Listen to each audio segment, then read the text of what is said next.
The galaxy has known many terrors. Across thousands of years, civilizations have risen and fallen, heroes have emerged and been forgotten. But one constant has endured through the ages: the dark side of the Force, and those who would wield it.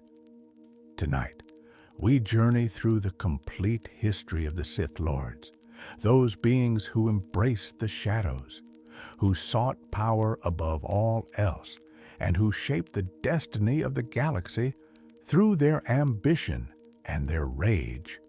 Close your eyes and imagine standing in the ruins of an ancient Sith temple. The stone beneath your feet is cold, worn smooth by millennia of footsteps. The air itself seems heavy with malevolence, as if the very walls remember the dark rituals performed within them.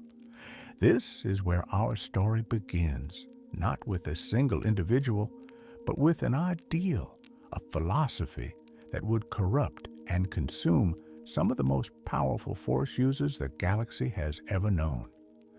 The Sith are not merely villains in a simple story of good versus evil. They are a legacy, a tradition spanning thousands of years, each generation building upon the knowledge and failures of those who came before.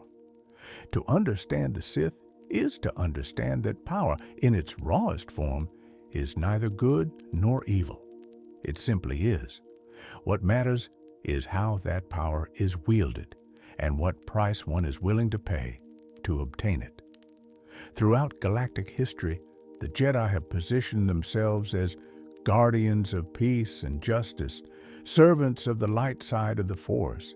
They preach selflessness, compassion, and detachment from worldly desires.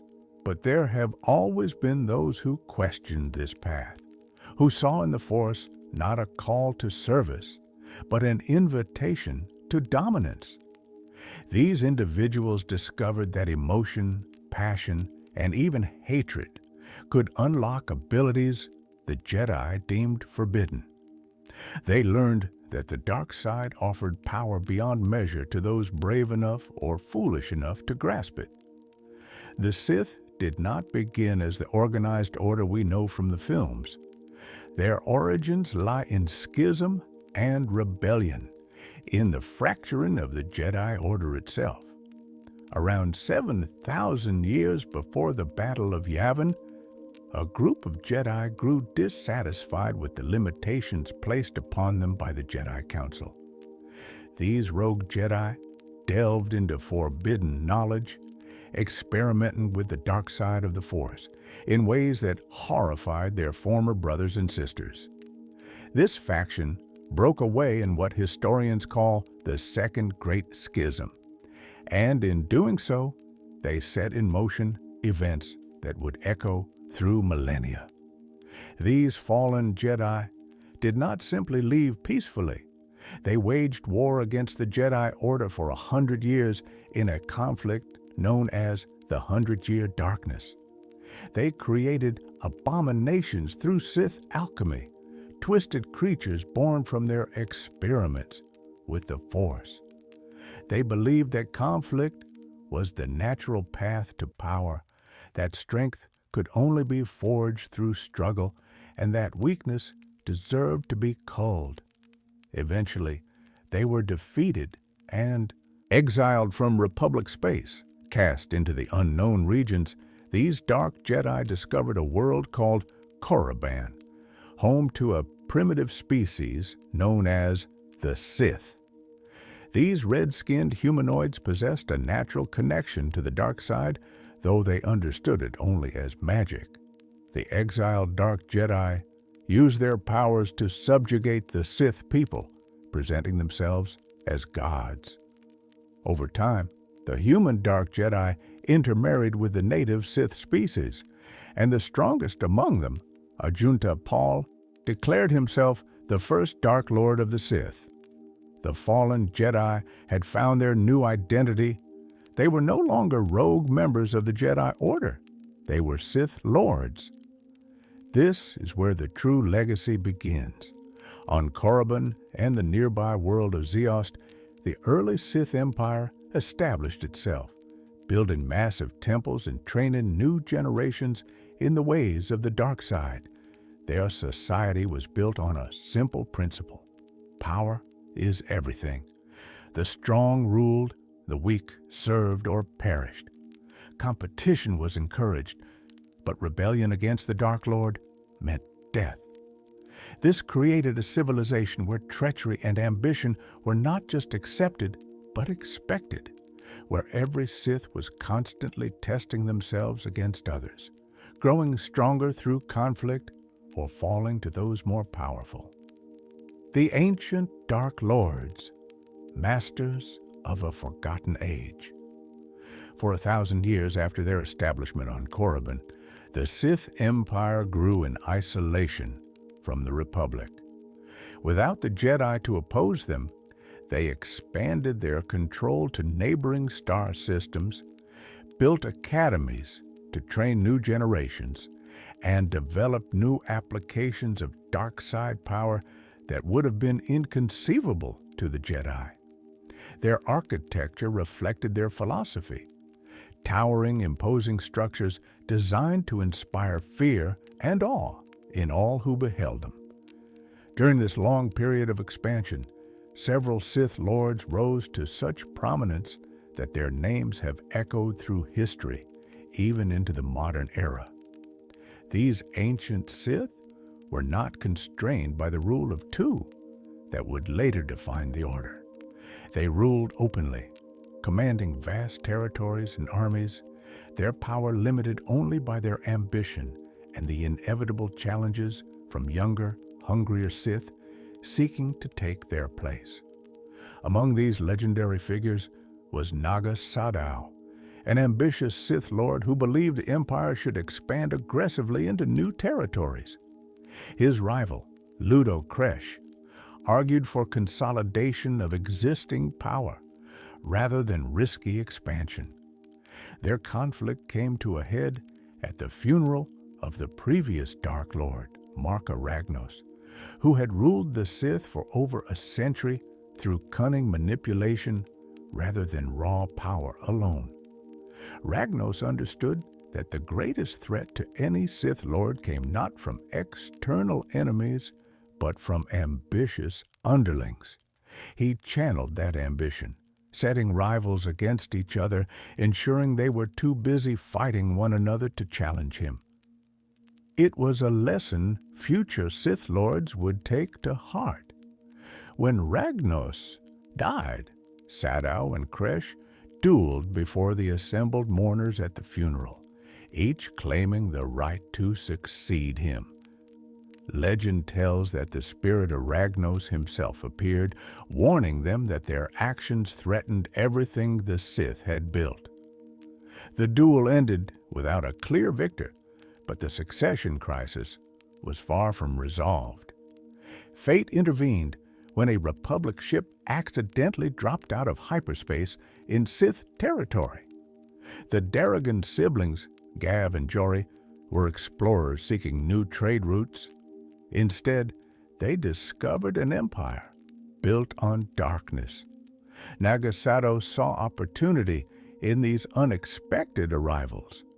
He orchestrated their escape and staged an attack to make it appear as though the Republic was mounting a rescue operation and preparing for war.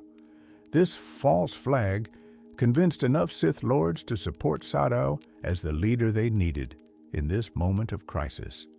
He eliminated his rival Kresh and became the new Dark Lord. But Sadow's true ambition extended far beyond merely ruling the Sith Empire. He wanted to conquer the Republic itself. Sadow assembled the greatest armada in Sith history and launched an invasion.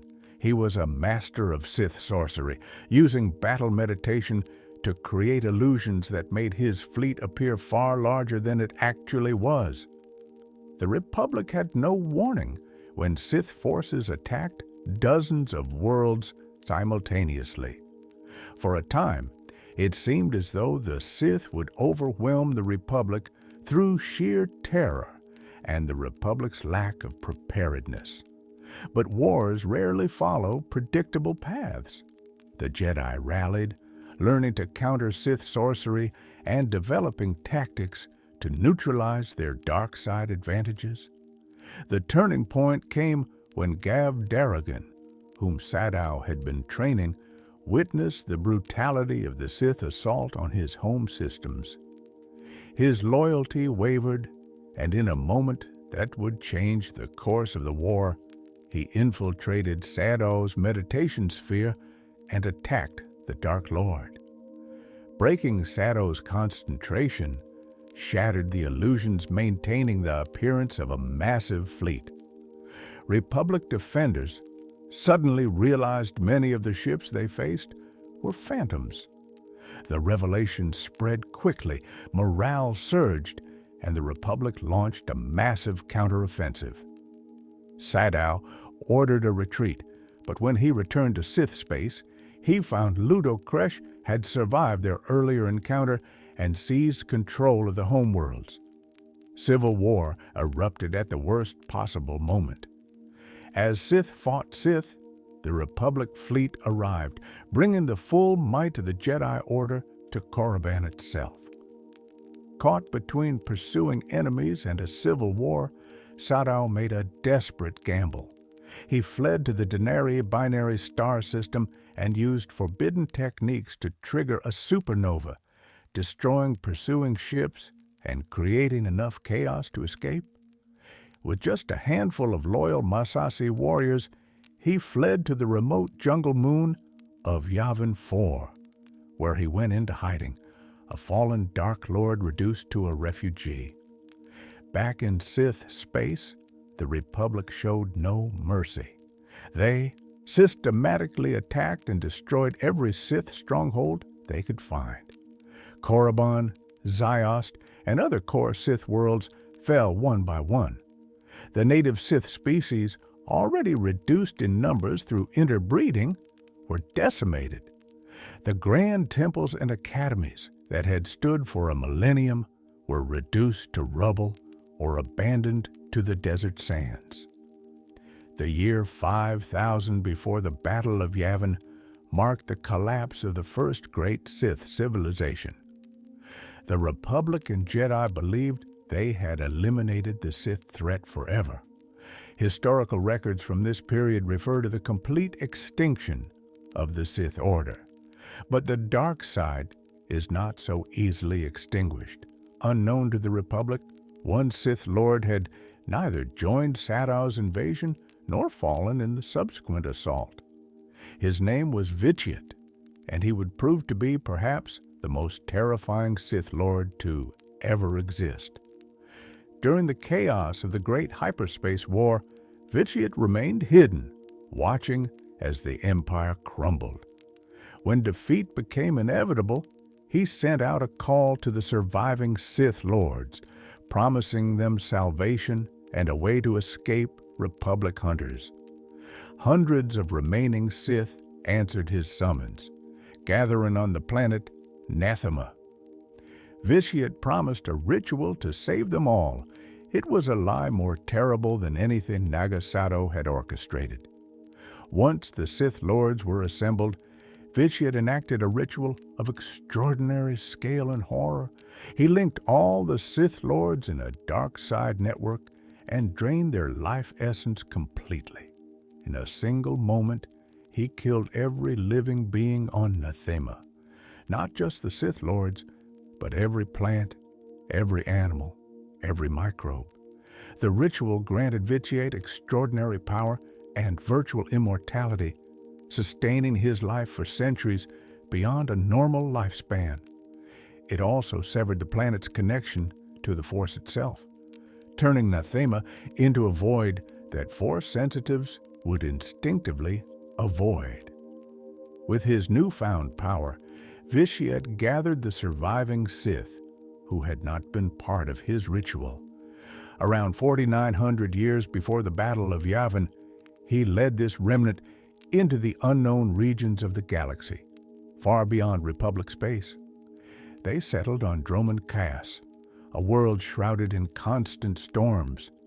Here, Vitiate proclaimed himself the Sith Emperor and promised his followers that one day they would return to crush the Republic. Unlike the old empire with its constant power struggles, Vitiate established himself as an undisputed and seemingly eternal ruler. For the next 1,500 years, this hidden Sith Empire developed in isolation. They built cities and academies, trained new generations, and advanced their technology. All the while, the galaxy at large believed the Sith were extinct, a threat eliminated forever by the Republic's victory in the Great Hyperspace War. The Jedi eventually forgot the hard lessons they had learned fighting the Sith. The Republic grew complacent. Neither suspected that in the darkness beyond their borders, the ancient enemy was rebuilding, planning, and waiting for the perfect moment to strike.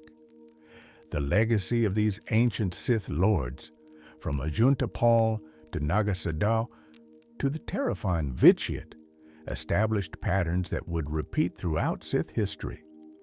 They demonstrated that the dark side granted tremendous power, but that power often led to self-destruction through infighting and ambition. They showed that Sith could challenge the Republic and Jedi, but that victory was difficult to maintain. Most importantly, they proved that the Sith were resilient. Even apparent extinction was not the end. As long as knowledge of the dark side survived, as long as there were beings willing to embrace it, the Sith would endure. Other ancient Sith Lords have had their names preserved through history, though details of their lives have been lost to time. Darth Andedu, sometimes known as the immortal God King of Prakyth, was one of the most powerful Sith Lords in ancient times, so influential that millennia later, one of Emperor Palpatine's Sith legions would be named in his honor. The fact that an ancient curse invoked his name by Andedu's flames speaks to the fear and power he commanded. Exar Kun was a fallen Jedi who ruled the Sith alongside fellow fallen Jedi Ulich Kel Droma. Based on Yavin 4, Kun was responsible for significant developments in Sith lore and is credited with creating the double-bladed lightsaber, a weapon that would become iconic among Sith warriors. The ancient Massassi temples occupied by the Rebel Alliance in the first Star Wars film were likely built in his honor. Monuments to a Sith Lord whose influence persisted long after his death. Darth Revan is a name that echoes through Sith history, though much of the details of his life remain shrouded in mystery in current canon. What is known is that he was a maverick Jedi, drawn to the dark side, who terrorized the Jedi Order. In ancient legends, it said he was eventually redeemed and defeated his former apprentice, then was drawn back into conflict with the hidden Sith Empire and its Dark Lord. Revan's legacy is so significant that even thousands of years after his time, a Sith Legion was named in his honor. Darth Momin represents a different kind of Sith Lord, one more obsessed with art and creation than warfare. He became apprentice to Darth Shah, but killed his master after a philosophical disagreement. Momin designed superweapons as expressions of dark side artistry, including a device capable of destroying an entire city. When that device was activated and he lost control, his consciousness became fused into his mask upon death. This mask would survive through millennia, influencing those who discovered it and serving as a conduit for Momin's dark side presence. These ancient Sith Lords, whether remembered in detail or only by name, established the foundation upon which all future Sith would build. They explored the limits of dark side power, developed techniques and philosophies, and most importantly, they demonstrated both the heights to which Sith could rise and the depths to which they could fall. Their legacy was not one of unity and strength, but of ambition, betrayal, and the eternal struggle for power that defined Sith culture. As we move forward through history, we approach a pivotal moment when one Sith Lord would look at this legacy of constant infighting and self-destruction and decide that everything must change. Darth Bane, the architect of modern Sith philosophy. 1,000 years before the films we know, the Sith Order faced another crisis. They had rebuilt since the Great Hyperspace War, had engaged the Jedi in conflict after conflict, but they always followed the same pattern. Periods of strength followed by self-destruction through infighting. The Brotherhood of Darkness, the Sith organization of this era, represented everything wrong with Sith philosophy taken to its logical extreme. There were many Sith Lords, all hungry for power, all willing to betray one another, and this constant treachery made them vulnerable to the Jedi.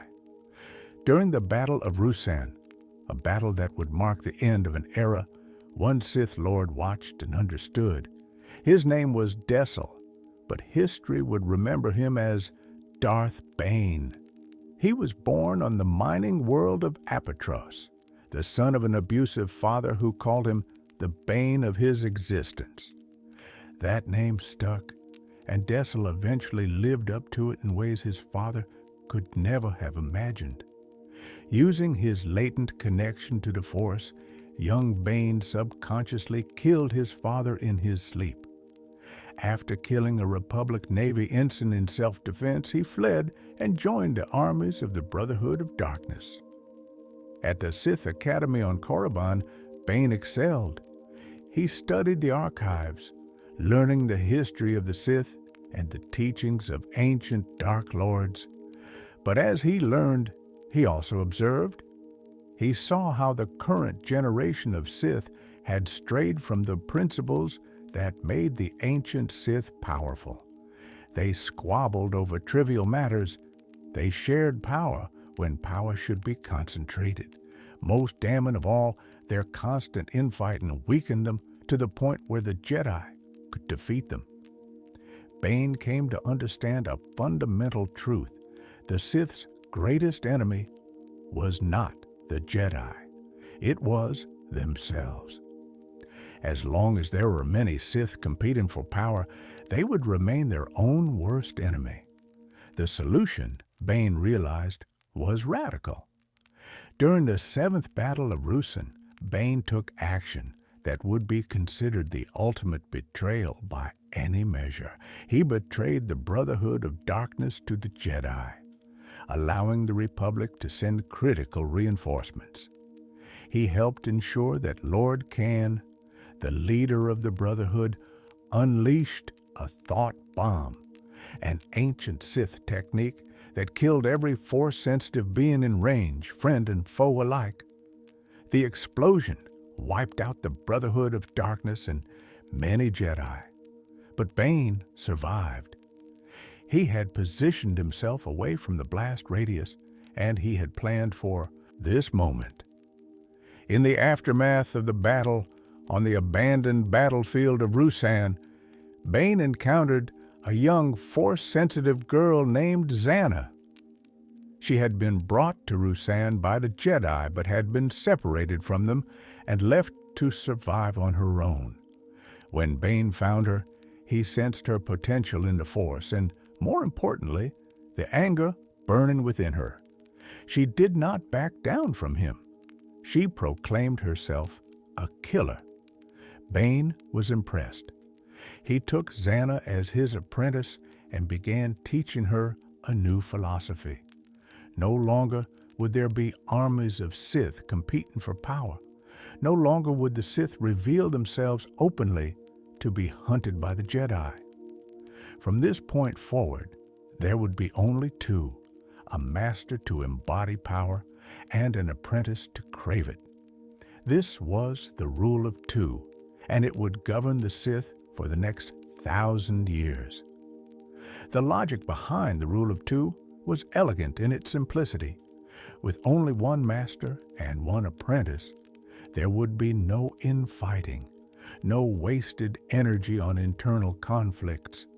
The master would train the apprentice in everything they knew about the dark side. When the apprentice grew strong enough, they would challenge the master. If the apprentice won, they proved themselves worthy to become the new master and would take an apprentice of their own. If the master won, it meant the apprentice was not yet ready, and they would continue training. Each generation would be stronger than the last, as the weak were culled and only the strongest survived to pass on their knowledge. Under the rule of two, the Sith would operate in secret. The galaxy would believe them extinct. This suited Bane perfectly.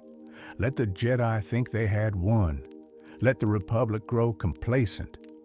While they rested on their supposed victory, the Sith would grow stronger in the shadows, patient and disciplined, waiting for the perfect moment to strike and take revenge for the near extinction of their order. Bane's training of Xana was brutal. He took her to dark side nexuses like Diet Jun, where he entered the tomb of Freeden Nad, an ancient Sith Lord. There, Bane retrieved a holocron containing Sith knowledge, but he was also attacked by orbalisks, parasitic creatures that attached to his body. These creatures could not be removed and fed on the dark side, releasing enzymes that increased his physical strength and ability to draw on the Force. Their shells offered protection against almost any weapon, including lightsabers. Bane turned this disaster into an advantage, using the orbalisks as living armor. Throughout their time together, Bane taught Xana everything he knew about Sith techniques, philosophy, and the dark side. He also instilled in her the importance of the rule of two. She understood that one day when she was ready, she would kill him and take his place. That was not a betrayal. It was the natural order, the way of the Sith. Bane looked forward to that day, for it would prove that his philosophy worked, that each generation of Sith was indeed stronger than the last. That day eventually came. In their final confrontation, Darth Xana challenged her master. The duel was fierce, testing everything Bane had taught her. In the end, Xana proved victorious, slaying Darth Bane and claiming the title of Dark Lord of the Sith. She then took her own apprentice, Darth Cognus, and the line continued. The rule of two was proven effective, and it would endure for a millennium. The specific powers Bane possessed were formidable, even among Sith Lords. He was a master of Sith alchemy and sorcery, having studied extensively in the archives on Korriban and from the holocron of Darth Revan. His physical prowess was enhanced both by his natural strength and by the orbalisks covering his body. In lightsaber combat, Bane was a devastating opponent, using his power and his orbalisk armor to overwhelm opponents who couldn't penetrate his defenses. But Bane's true power lay not in his combat abilities, but in his vision and discipline. He had the wisdom to recognize that the Sith's traditional approach was flawed, and he had the strength of will to enact radical change, even when it meant ensuring the deaths of nearly all other Sith.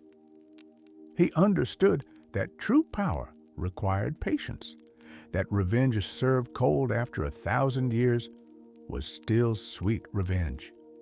Most importantly, he recognized that the greatest strength of the Sith would not come from their numbers, but from their quality. The rule of two would be tested Over the centuries that followed, there were those who questioned it, who believed that having only two Sith limited their ability to build a power base and challenge the Jedi. Darth Millennial, an apprentice of Darth Cognos, proposed expanded the Sith to include lesser acolytes who could do their bidding. When he presented this idea, Cognos responded by trying to kill him for blasphemy. Millennial survived and fled to Dromund Kaas, where he founded the Prophets of the Dark Side, a religious organization that could never match the power of true Sith Lords, but would eventually serve Darth Sidious as advisors. Despite such challenges, the rule of two endured. For 1,000 years, the Sith line continued in secret. Master trained apprentice, apprentice eventually challenged master, and the strongest survived to continue the line. The Jedi remained convinced that the Sith were extinct, never suspecting that their ancient enemies were growing stronger with each generation, patiently waiting for their moment to return and reclaim the galaxy. Darth Bane's legacy cannot be overstated. He saved the Sith from extinction by recognizing their fundamental flaw and having the courage to address it. Without Bane, the Sith would likely have continued their cycle of infighting until they destroyed themselves completely or were wiped out by the Jedi. Instead, Bane created a system that concentrated power, eliminated unnecessary conflict, and ensured that each generation of Sith was stronger and more capable than the last. When we look at the Sith Lords who came after Bane, from Darth Plagueis to Darth Sidious, from Darth Maul to Darth Vader, we see beings of extraordinary power, operating with precision and purpose.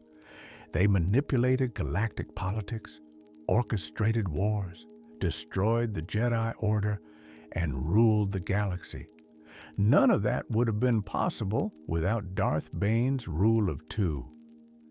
He may not have lived to see the Sith achieve their ultimate revenge, but every Sith Lord who came after him walked the path he laid down. In a way, Darth Bane represents the perfect embodiment of Sith philosophy. He recognized weakness and eliminated it ruthlessly. He planned for the long term, understanding that true power required patience.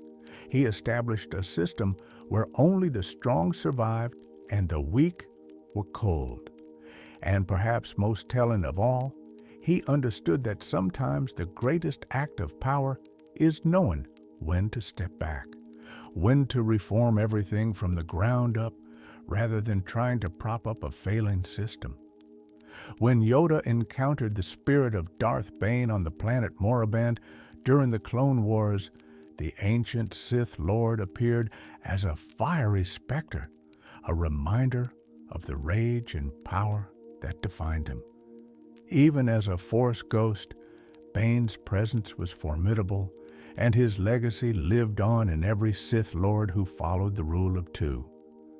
The Jedi had believed they destroyed the Sith at Ruusan, but they had merely forced the Sith to evolve, and that evolution made them far more dangerous than they had ever been before.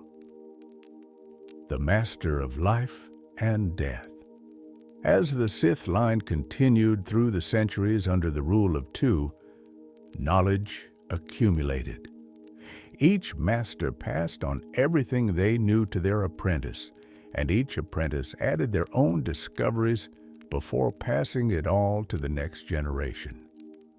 By the time we reached the era roughly 100 years before the Battle of Yavin, the Sith had amassed extraordinary knowledge of the Force, particularly its darker aspects.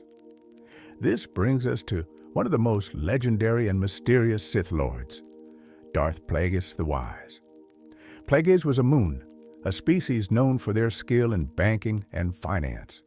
His real name was Hago Damask, and he used his position as a successful businessman to hide his true identity as a Sith Lord. This dual identity was perfect for the rule of two philosophy. It allowed him to operate in plain sight, accumulating wealth and influence, while secretly advancing the Sith's grand plan to rule the galaxy. As Higo Damask, he could manipulate galactic politics and economics. As Darth Plagueis, he could delve into the darkest secrets of the Force. But Plagueis's true obsession went beyond mere political power or wealth. He became fascinated with the ultimate mystery, life and death itself. Plagueis sought to understand the very nature of existence through the Force, to manipulate midi-chlorians, to create life and prevent death. This was not just academic curiosity. Plagueis feared his own mortality and wanted to ensure that his knowledge and plans would not be lost when his body failed. More than that, he wanted to cheat death entirely, to achieve true immortality through mastery of the Force. His experiments were extensive and often horrific. Plagueis worked to manipulate midi-chlorians at the most fundamental level, attempting to coax the Force itself to yield the secrets of life creation and death prevention. Ancient Sith had attempted similar feats, but Plagueis brought scientific rigor to what had previously been mysticism and alchemy. He treated the Force not as a mystical energy field, but as something that could be understood and controlled through systematic experimentation. And he succeeded, at least partially. Plagueis learned to influence midi-chlorians to create life. He discovered techniques to prevent others from dying, keeping them alive through the Force, even when their bodies should have failed. These were abilities that the Jedi would have deemed unnatural, perversions of the Force's will. But to Plagueis, they represented the ultimate expression of power over the galaxy's most fundamental force, mortality itself. It was during his years of research and manipulation that Plagueis encountered a young human from Naboo named Sheev Palpatine. The boy came from an aristocratic family and was secretly fascinated by the dark side. He had spent his youth hunting for dark side artifacts, drawn to the power they represented. When Plagueis discovered Palpatine, he recognized extraordinary potential. Here was someone with natural talent, political connections through his family, and most importantly, the ruthless ambition necessary to truly embrace the dark side. To prove his worthiness, Palpatine killed his own father on Plagueis' command. It was a test of his commitment, and Palpatine passed without hesitation. Plagueis took him as his Sith apprentice, christening him Darth Sidious. The master began teaching his apprentice everything he knew about the dark side, about manipulation and planning, about the Sith's grand scheme to overthrow the Republic and destroy the Jedi. He shared his research into life and death, teaching Sidious about midi-chlorian manipulation and the possibility of immortality. Plagueis believed he had found the perfect apprentice, one who could help him achieve his ultimate goal. Together, they worked to coax the final secrets from the dark side. Plagueis sought to create a Force dyad with Sidious, a pairing of two Force-sensitive beings linked by an unbreakable bond that would create power as strong as life itself. This dyad was rooted in the ancient doctrine of the dyad, which preceded even Darth Bane's rule of two. However, despite their combined power and knowledge, Plagueis was unable to form this dyad with Sidious. What Plagueis didn't fully appreciate was that he was teaching his apprentice too well. Darth Sidious was a prodigy in manipulation, perhaps even surpassing his master in that particular skill. Sidious learned everything Plagueis had to teach about the dark side, about immortality, about power. And then, when Plagueis believed their partnership was strongest, when he thought Sidious was fully committed to their shared vision, the apprentice struck. Sidious killed Plagueis in his sleep. The master, who had spent decades researching ways to prevent death, who had unlocked secrets of life itself, was murdered by his own apprentice while unconscious and vulnerable. The irony was not lost on Sidious, who reflected on his master's fate with a mixture of pride at his own success and perhaps a hint of genuine regret. Plagueis had been brilliant, had achieved things no Sith before him had accomplished, but he had forgotten the most important lesson of the rule of two.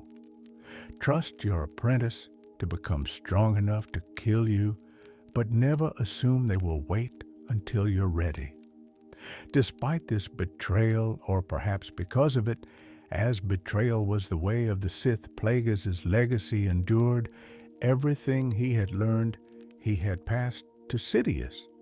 His research into life and death, his manipulations of politics and finance, his understanding of the Force at its most fundamental level, all of it lived on in his apprentice. Sidious himself admitted that he had never been able to fully master the technique of preventing death that Plagueis had discovered, but the knowledge existed, waiting to be fully unlocked.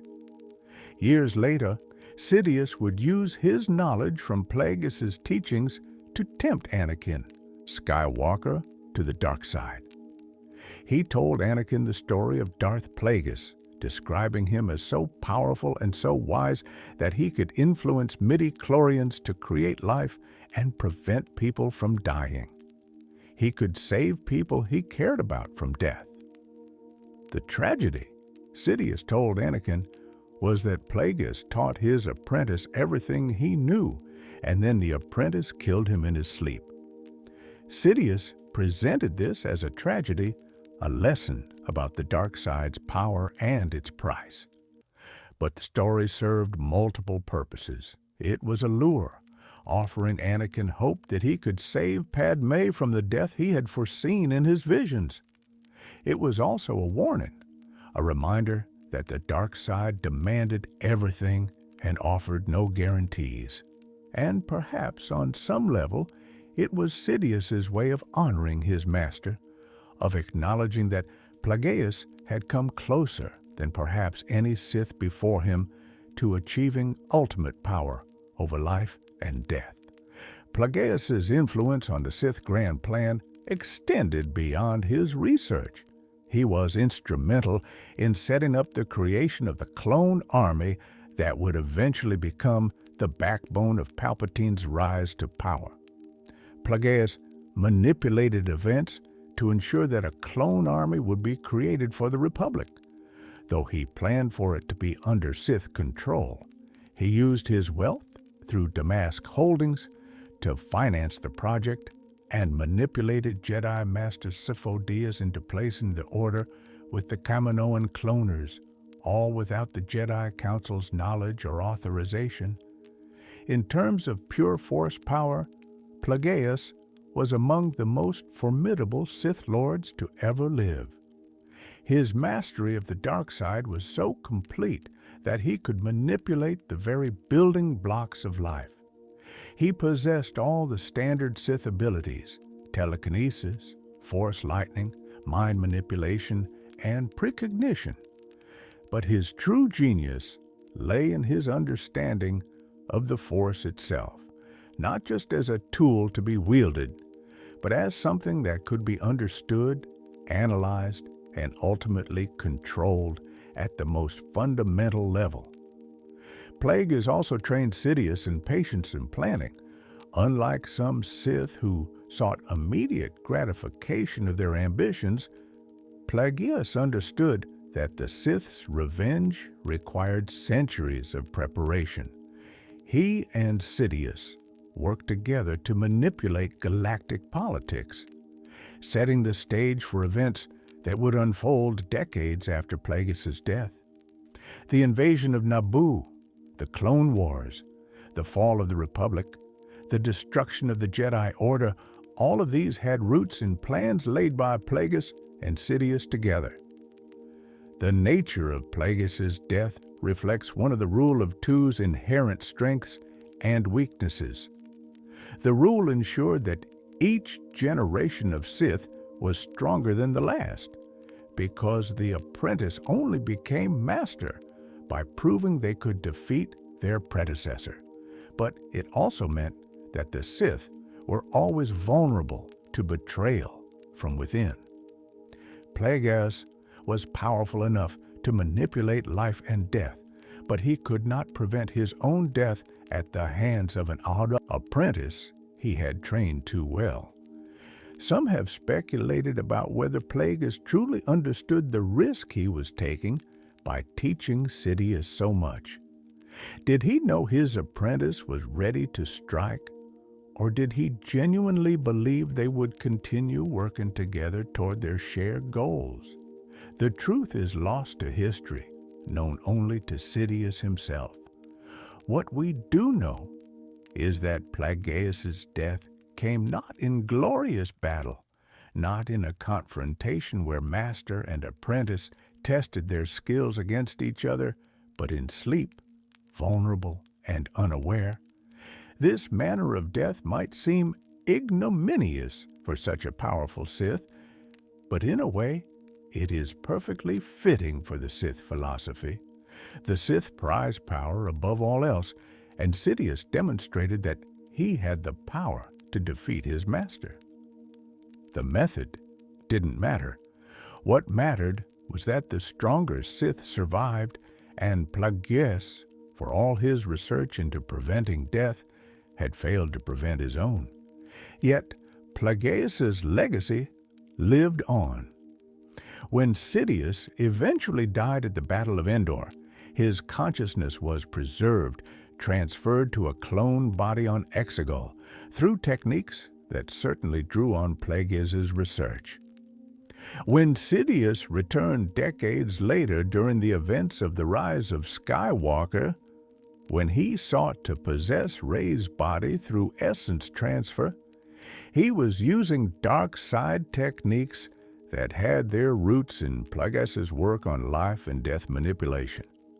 The legend of Darth Plagueis the Wise has taken on mythic proportions, a story told by Sidious to tempt Anakin, but also a genuine chapter in Sith history. He represents the Sith's endless quest for power, their refusal to accept any limitation, even the ultimate limitation of mortality. He proved that the dark side could indeed grant abilities many would consider unnatural, that through sheer force of will and mastery of the Force, even life and death could be bent to a Sith's desires. But Plagueis also demonstrates the Sith's greatest vulnerability, their own ambition, and the rule of two they lived by. No matter how powerful a Sith Lord became, they were always training someone who would eventually surpass and destroy them. Plagueis could manipulate life itself, but he could not ensure his own survival beyond the moment when his apprentice decided the time had come. And in the end, that moment came not through a test of strength, but through a simple, brutal act of murder in the dark. Darth Sidious, the ultimate architect of darkness. When we speak of Sith Lords, when we contemplate the beings who have wielded the dark side with the greatest effect, one name stands above all others. Sheev Palpatine, known to the Sith as Darth Sidious, is the only Sith Lord in recorded history to actually achieve what the Sith had sought for a millennium: the complete destruction of the Jedi Order and absolute rule over the galaxy. Born on the planet Naboo into an aristocratic family, Young Sheev Palpatine was fascinated by power from an early age. While other children played with simple toys, Palpatine secretly hunted for dark side artifacts, drawn to the malevolent power they represented. This obsession caught the attention of Darth Plagueis, who recognized in the boy extraordinary potential, combined with the kind of ruthless ambition necessary to truly embrace the dark side. To prove himself worthy, Palpatine killed his own father at Plagueis' command. This was not an act of passion or rage, but a calculated demonstration of his commitment to the Sith path. He severed his ties to his past, to his family, to everything that might hold him back from pursuing absolute power. Plagueis took him as an apprentice and christened him Darth Sidious, a name that would become synonymous with galactic tyranny. Under Plagueis' tutelage, Sidious learned everything his master knew about the dark side. He studied Sith history and philosophy, learning from the successes and failures of those who came before. He learned about midi-chlorian manipulation, about the secrets of life and death that Plagueis had uncovered. Most importantly, he learned patience and planning on a scale that few Sith had ever attempted. But Sidious was not content to be merely a student, nor even to eventually take his place as master when the time naturally came. He was something the Sith had rarely seen, a prodigy in manipulation who could match or even surpass the greatest Sith manipulators in history. While publicly building his political career, he plotted his master's demise. When the opportunity presented itself, he murdered Plagueis in his sleep, claiming the mantle of Dark Lord of the Sith for himself. Now alone, Sidious began implementing the grand plan that he and Plagueis had developed together. He adopted two distinct personas: Sheev Palpatine, the humble senator from Naboo who seemed to embody political integrity, and Darth Sidious, the Sith Lord working in absolute secrecy to destroy the Jedi and the Republic. These two identities allowed him to manipulate galactic events from both sides, appearing as a solution to problems he himself had created. His first major move was the invasion of Naboo. Sidious, operating through holographic communications, manipulated the Trade Federation into blockading and invading his own homeworld. The invasion served multiple purposes. It created a crisis that made Supreme Chancellor Finis Valorum appear weak and ineffective. It gave Senator Palpatine a platform to emerge as a sympathetic figure who had witnessed his world suffering. Most importantly, it set in motion events that would lead to Palpatine's election as Supreme Chancellor of the Republic. The Jedi sent Qui-Gon Jinn and Obi-Wan Kenobi to Naboo to investigate, and it was during this mission that Sidious's apprentice, Darth Maul, revealed the Sith's existence for the first time in a millennium. Maul killed Qui-Gon, but was apparently destroyed by Obi-Wan. From the Sith perspective, this was not entirely a loss. The Jedi now knew the Sith had returned, but they had no idea where to look or who was behind it. Meanwhile, Palpatine had successfully manipulated the Naboo crisis into being elected Supreme Chancellor. Over the next decade, Chancellor Palpatine presented himself as a reluctant leader, dealing with an increasingly divided galaxy. Star systems began seceding from the Republic, forming the Separatist movement. What the Republic didn't know was that Palpatine controlled both sides of this brewing conflict. As Darth Sidious, he had recruited Count Dooku, a former Jedi Master, as his new apprentice, Darth Tyrannus. Dooku led the Separatist movement, while Palpatine commanded the Republic, allowing Sidious to orchestrate every aspect of the conflict that would become the Clone Wars.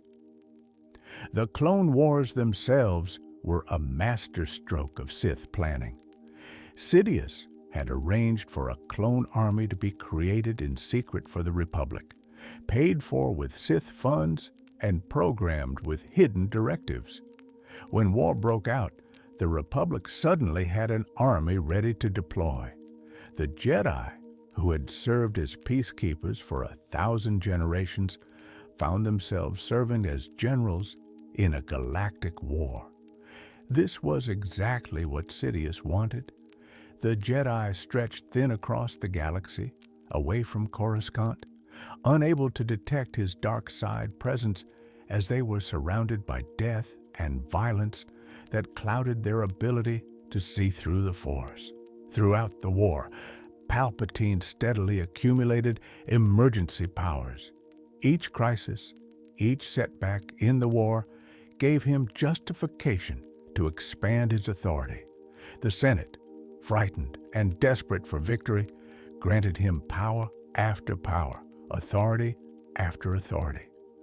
Palpatine transformed the Republic into an autocracy while maintaining the appearance of democracy and claiming that he would relinquish these powers once the crisis ended. It was a lie, but the Senate wanted to believe it. At the same time, Sidious was grooming his ultimate apprentice. He had recognized Anakin Skywalker's potential from the beginning, seeing in the young Jedi more raw power than perhaps any Force user in history. Sidious became Anakin's confidant, his advisor, positioning himself as a father figure, while Master Yoda and the Jedi Council appeared to doubt Anakin and hold him back. When Anakin began experiencing visions of his wife Padme dying in childbirth, Sidious had his opening. He told Anakin about Darth Plagueis, about the power to prevent death, painting the dark side as the only way to save Padme. When Anakin discovered that Palpatine was the Sith Lord the Jedi had been searching for, Sidious didn't deny it. Instead, he used it, arguing that the Jedi were the real threat, that they would destroy him and take away Anakin's only hope of saving his wife. In desperation to save Padme, Anakin made his choice. He became Darth Vader, Sidious's new apprentice. What followed was the culmination of a millennium of Sith planning. Sidious enacted Order 66, a protocol embedded in the clone, troopers programming. Across the galaxy, clones turned on their Jedi generals and slaughtered them. Vader led the assault on the Jedi Temple on Coruscant, killing everyone inside, including the younglings. In a single night, the Jedi Order that had stood for thousands of years was virtually destroyed. Sidious then manipulated the Senate into granting him permanent emergency powers, declaring himself Emperor of the Galactic Empire. The Republic died with thunderous applause. When the surviving Jedi Masters Yoda and Obi-Wan Kenobi came to stop him, Sidious defeated them both, though not without cost. Yoda, the Grand Master of the Jedi Order, dueled Sidious in the Senate chamber in a battle that demonstrated just how powerful both combatants had become. Sidious unleashed Force lightning and telekinesis on a massive scale, hurling Senate pods at Yoda like toys. The duel ended in stalemate, with Yoda forced to flee and go into hiding. For over 2 decades, Emperor Palpatine ruled the galaxy through fear and tyranny. His apprentice, Darth Vader, served as his enforcer, the Emperor's fist, hunting down surviving Jedi and crushing any resistance to Imperial rule. Together, Sidious and Vader commanded an empire that spanned thousands of star systems, maintained by massive star destroyers and the ultimate weapon, the Death Star, a battle station capable of destroying entire planets. Sidious's Force powers were among the most formidable ever recorded.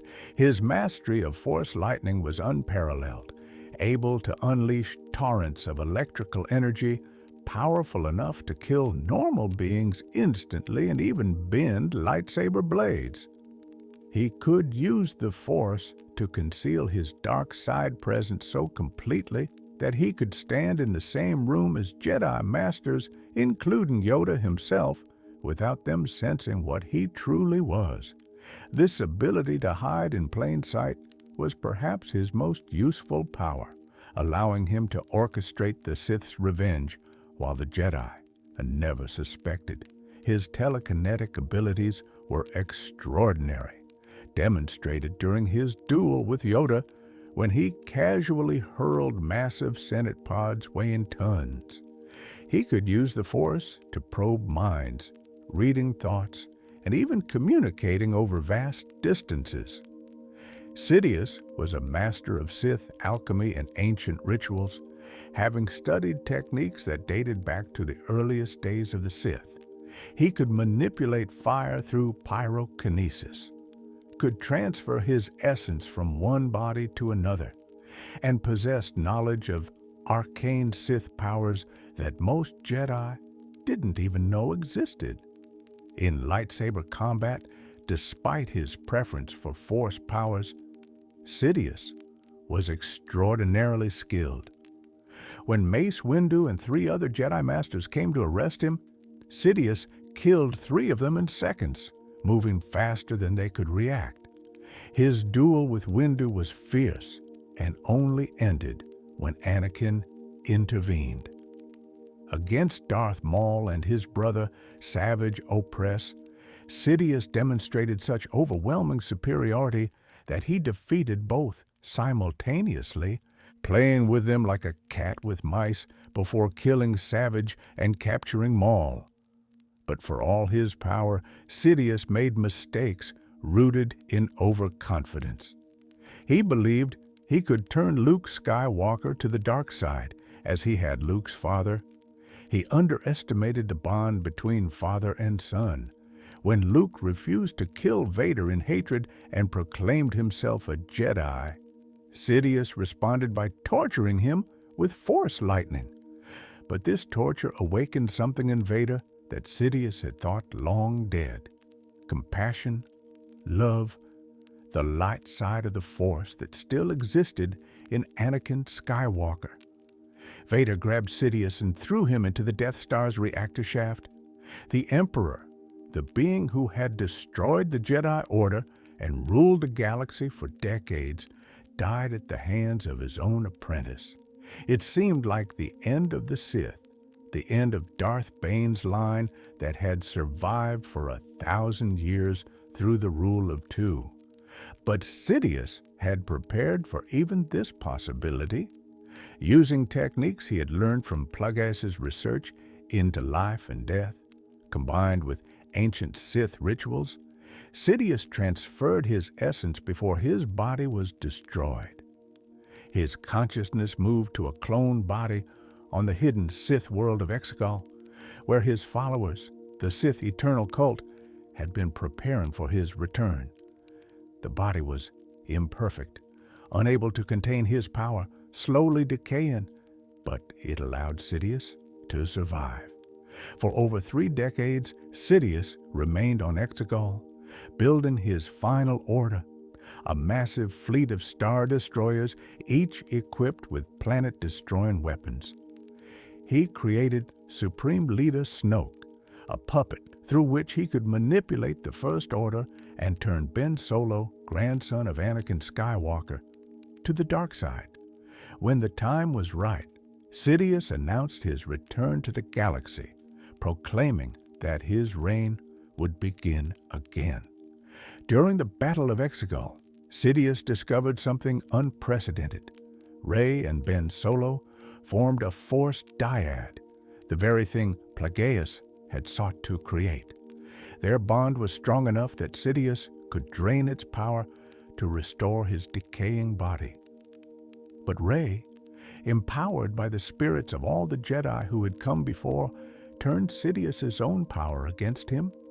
She destroyed him, body and soul, finally ending the reign of the Sith and the line Darth Bane had begun 1,000 years earlier. Darth Sidious represents the culmination of everything the Sith had worked toward since Darth Bane created the rule of two. He was patient, planning across decades rather than seeking immediate gratification. He was cunning, able to manipulate entire civilizations without them realizing they were being controlled. He was powerful, a master of the dark side who could defeat the greatest Jedi masters in combat. Most importantly, he succeeded where every other Sith had failed. He destroyed the Jedi Order and ruled the galaxy. His ultimate defeat came not through superior power, but through the same flaw that had destroyed Sith throughout history: underestimating the power of the light side and the connections between people. Sidious understood power, manipulation, and fear. What he never truly understood was love, sacrifice, and redemption. These weaknesses led to his defeat twice. First, when Vader sacrificed himself to save Luke, and finally when Rey, empowered by all the Jedi, destroyed him forever on Exegol. Darth Maul, the Zabrak who would not die among Sith Lords, few have demonstrated the sheer tenacity and will to survive of Darth Maul. Born as a Night Brother on the planet Dathomir, Maul was the son of Mother Talzin, leader of the Night Sisters. His early life was defined by the harsh warrior culture of the Night Brothers, but his destiny changed when Darth Sidious came to Dathomir. Sidious had originally intended to make Mother Talzin herself his apprentice, but upon sensing the potential in Talzin's young son, he took the boy instead, abandoning his agreement with the Night Sisters.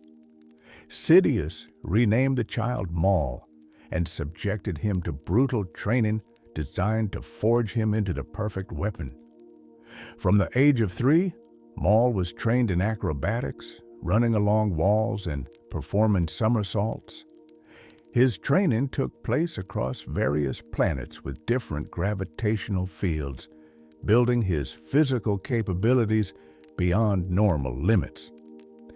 Sidious took Maul to Malachor, site of an ancient battle between Jedi and Sith, to breathe the ashes of long-dead Sith Lords and have visions that fueled his hatred of the Jedi.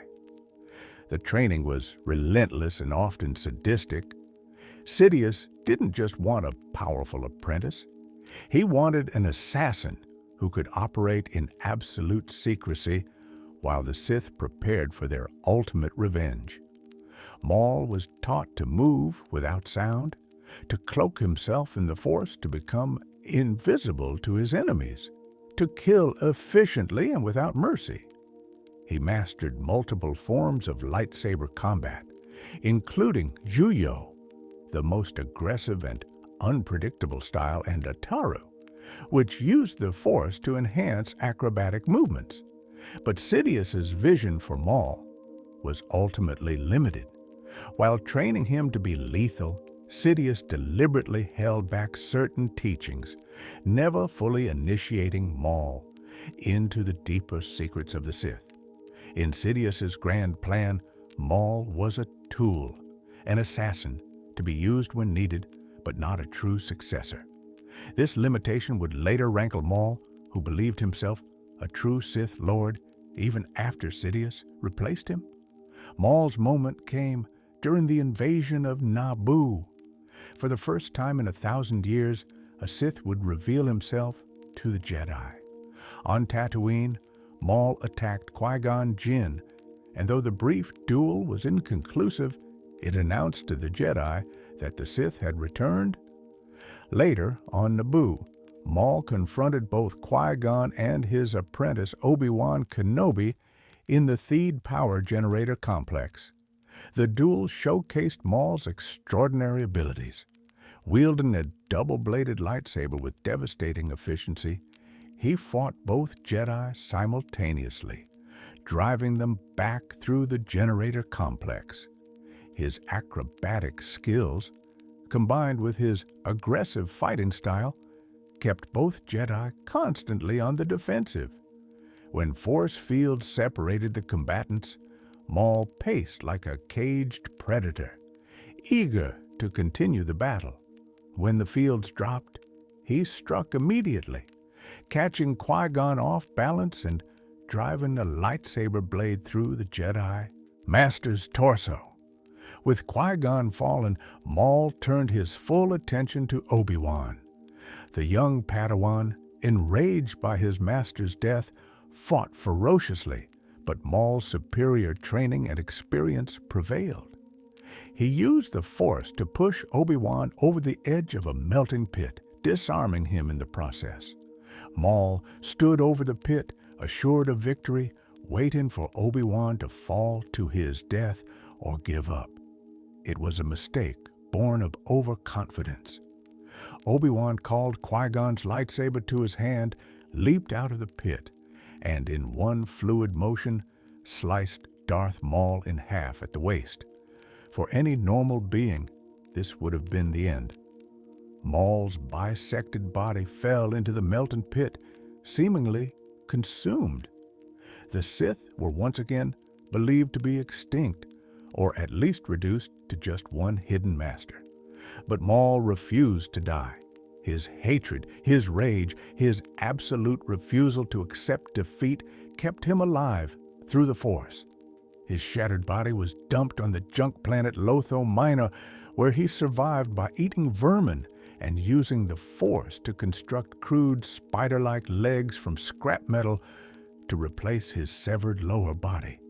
For over a decade, Maul existed in a state of madness on Lotho Minor. His mind fragmented, his memories became a chaotic jumble, and he rambled incoherently to himself and the vermin that were his only company. He had visions of Kenobi, of his master Sidious, of revenge that consumed his every thought even as his sanity crumbled. The once feared Sith assassin was reduced to a mad creature living in garbage, forgotten by the galaxy. His rescue came through his brother, Savage Opress. Mother Talzin sent Savage to find Maul, and when Savage finally located him on Lotho Minor, he found something barely recognizable as the warrior Maul had once been.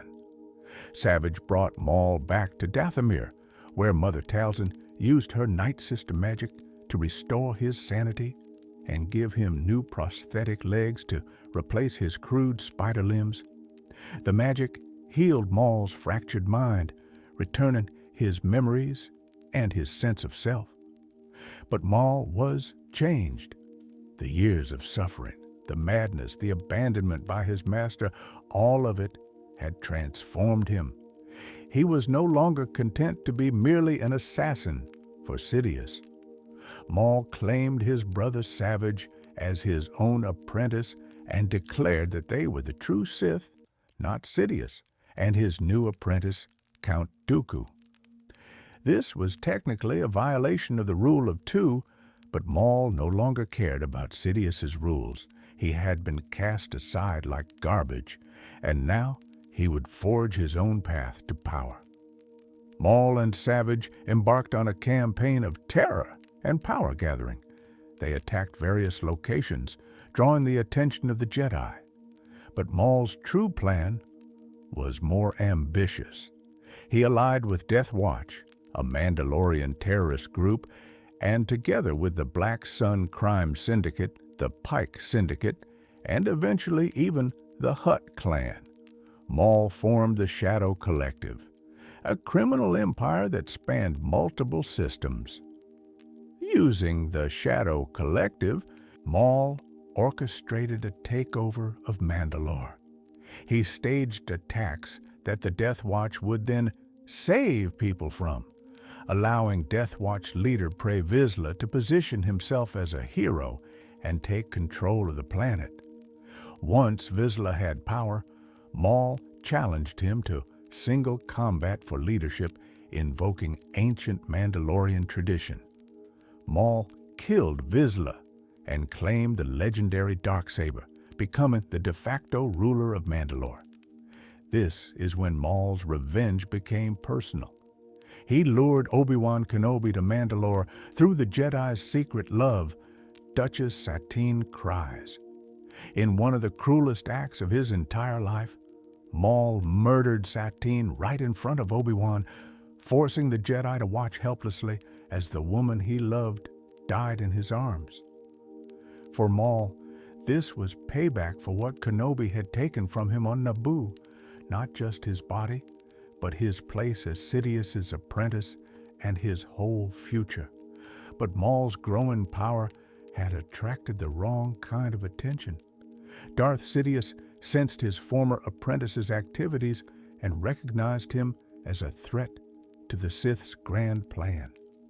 Sidious personally traveled to Mandalore and confronted Maul and Savage.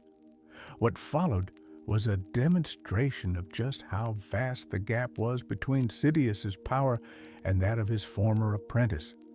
Fighting both brothers simultaneously, Sidious toyed with them, demonstrating his superior mastery of the Force and lightsaber combat. He killed Savage Opress and captured Maul, torturing him as punishment for his presumption in claiming to be a Sith Lord. Maul eventually escaped with the help of his Mandalorian super commandos and resumed his rule of Mandalore, but his time was running short.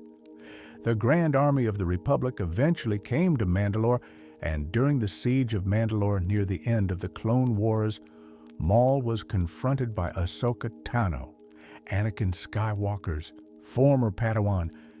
In their duel in the throne room, Maul made an intriguing offer. He wanted to join forces with Ahsoka to stop Darth Sidious, whom Maul had foreseen would turn Anakin to the dark side and use him to destroy the Jedi. Ahsoka refused, and after a fierce battle, she captured Maul using his own lightsaber against him. He was imprisoned in a Mandalorian vault that dampened Force powers, destined to be delivered to the Jedi Council for judgment. But during the journey, Order 66 was executed, and the clone troopers turned on Ahsoka. To create a diversion and save herself, Ahsoka released Maul. He used the chaos to escape, stealing the ship Ahsoka had planned to use and leaving her to seemingly die. Maul survived the Clone Wars and the rise of the Empire. During the Imperial era, he operated as a crime lord, becoming the secret leader of the criminal organization Crimson Dawn. Working through the public-facing leader Dryden Voss, Maul controlled a significant portion of the galactic underworld, even forming alliances with old associates like the Pike Syndicate. His power was considerable, but always exercised from the shadows, as he had learned that drawing too much attention would bring Sidious's wrath. Eventually, Maul found himself stranded on the ancient Sith world of Malachor, where he became a hermit known as the Old Master. When the young Jedi Ezra Bridger and the former Jedi Ahsoka Tano came to Malachor seeking knowledge to fight the Sith, Maul tried to use them for his own purposes. He attempted to convince Ezra to embrace the dark side and join him, seeing in the young Jedi a potential apprentice and ally. In his final years, Maul's obsession with Obi-Wan Kenobi never diminished. Using a Sith holocron, Maul discovered that Kenobi was still alive and in hiding on Tatooine. Maul traveled to the desert world not for conquest or power, but for one final confrontation with the man who had been the defining figure in his life since that day on Naboo, decades earlier. The duel was brief. The two old enemies faced each other under Tatooine's twin suns. They ignited their lightsabers, and in just a few moves, Obi-Wan struck Maul down using the same technique Maul had used to kill Qui-Gon Jinn all those years ago. As Maul lay dying, his final thoughts were about the purpose that had driven him for so long. He asked Obi-Wan if he was protecting someone, if the Chosen One was on Tatooine. When Obi-Wan confirmed this, Maul found a measure of peace. "He will avenge us," Maul whispered before dying, finding comfort in the belief that the Chosen One would eventually destroy the Sith, including Sidious. Darth Maul's story is one of survival against impossible odds and obsession that consumed an entire life. He was trained from childhood to be a weapon, used and then discarded by his master when he was no longer needed. He survived being cut in half through sheer force of will and hatred. He built criminal empires, ruled Mandalore, and challenged his former master. His Force abilities were formidable, exceptional telekinesis that grew even stronger after his resurrection, mastery of Force choke, proficiency with Force lightning, and the ability to use the Force for incredible feats like creating his spider legs or surviving his bisection. In lightsaber combat, Maul was among the most skilled duelists of his era. He mastered Juyo, Ataru, Nieman, and Jarkai, dual-wielding. His acrobatic abilities were legendary, performing flips and complex maneuvers that few could match. His double-bladed lightsaber, while iconic, was just one weapon in his arsenal. He was equally deadly with a single blade or dual-wielding separate sabers. What makes Maul's story tragic is that for all his power and survival, he was never truly his own master after being taken from Dathomir. Sidious shaped him into a weapon from childhood, used him for his purposes, then discarded him when he became inconvenient. Maul spent the rest of his life trying to reclaim power and identity, but he was always reacting to what had been done to him rather than forging his own true path. Even his death came in service to his obsession with Kenobi, unable to move beyond the moment when his life was shattered on Naboo. Yet there's a strange nobility in Maul's final moments. After a life defined by hatred and revenge, he found purpose in the idea that someone would destroy Sidious and the Sith. The weapon who had been forged to serve darkness ended his life hoping for darkness's destruction. In that irony lies perhaps the most fitting end for Darth Maul. Count Dooku, the elegant betrayer. Not all who fall to the dark side do so from base motives or flawed character. Sometimes the path to darkness is paved with good intentions and genuine idealism, corrupted by disillusionment. This was the tragedy of Count Dooku, a Jedi Master who fell because he believed the Jedi had lost their way and the Republic was beyond saving. Dooku was born on the planet Sereno in 102 years before the Battle of Yavin, into a noble family. Despite his aristocratic heritage, he was taken by the Jedi Order as a child, as was the custom for Force-sensitive younglings. He became the Padawan learner of none other than Grand Master Yoda, learning from one of the wisest and most powerful Jedi in the Order's history.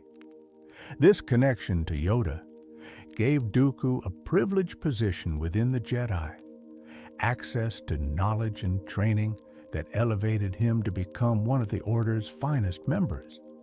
As a Jedi Knight and later a Jedi Master, Dooku was renowned for several things. His mastery of lightsaber combat was legendary. He was acknowledged as one of the finest duelists in the Jedi Temple, and only Master Yoda and Mace Windu could match him in blade work.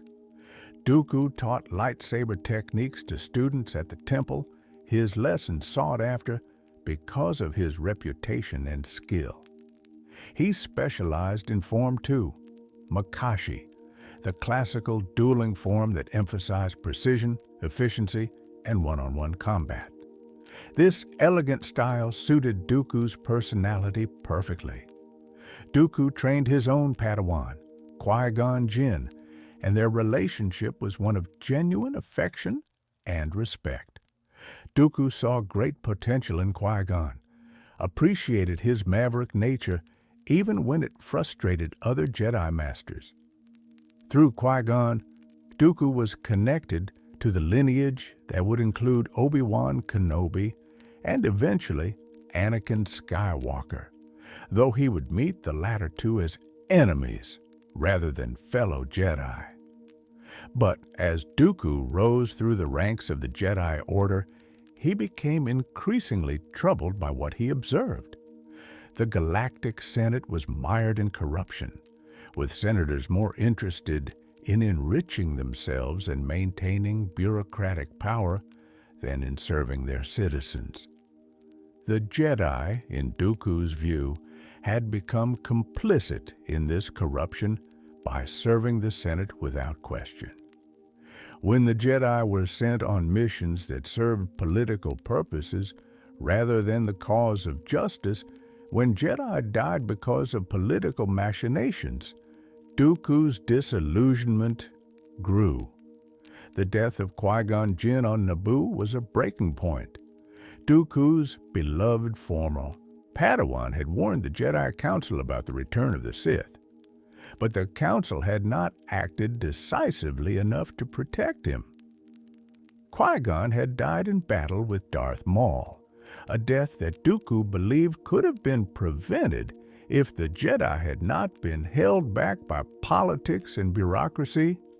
He openly criticized the Council, arguing that Qui-Gon would still be alive if the Jedi had not allowed themselves to become servants of a corrupt republic.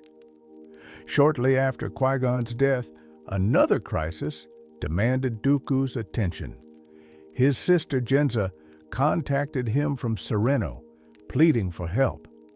Their brother, Count Ramil, had become a tyrant, hiring mercenaries to stage a false invasion to turn the people against the Republic and solidify his own power. Dooku returned to Sereno and confronted Ramil, ultimately overthrowing him and reclaiming his title as Count of Sereno. These events pushed Dooku to a decision he had been contemplating for years. He left the Jedi Order, becoming one of the lost 20 Jedi Masters who had voluntarily departed due to ideological differences. For the Jedi, this was a loss of one of their greatest members, but they still held Dooku in high esteem, believing his decision to leave was misguided but respectable. What the Jedi didn't know was that Dooku had been approached by Darth Sidious. The Sith Lord had been watching Dooku for years, recognizing his growing disillusionment as an opportunity. Sidious presented himself as someone who understood Dooku's frustrations, who agreed that the Republic was corrupt and beyond saving. He offered Dooku power to actually make a difference, to create a new order from the Republic's ashes. Craving the ability to enact real change and believing the dark side was a tool he could control, Dooku made his choice. He became Darth Tyrannus, the second apprentice of Darth Sidious, replacing Darth Maul, who had been believed killed on Naboo. As Tyrannus, Dooku's first major assignment was securing control of the clone army. Jedi Master Sifo Dyas, Dooku's old friend, had foreseen a great conflict and secretly commissioned the Kaminoans to create a clone army for the Republic without the Council's authorization. Sidious wanted control of this army, and Dooku was the instrument of that control. Around 32 years before the Battle of Yavin, Dooku conspired with the Pike Syndicate to ambush and murder Sifo Dyas, then took control of the Clone Army project.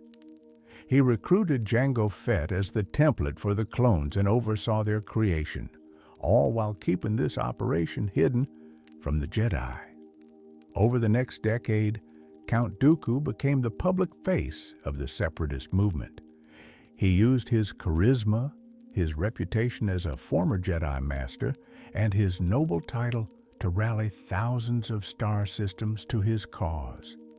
He argued that the Republic was corrupt, that outlying systems were being exploited while core worlds grew rich, that change could only come through separation and the creation of a new government. To many, Dooku's arguments were convincing.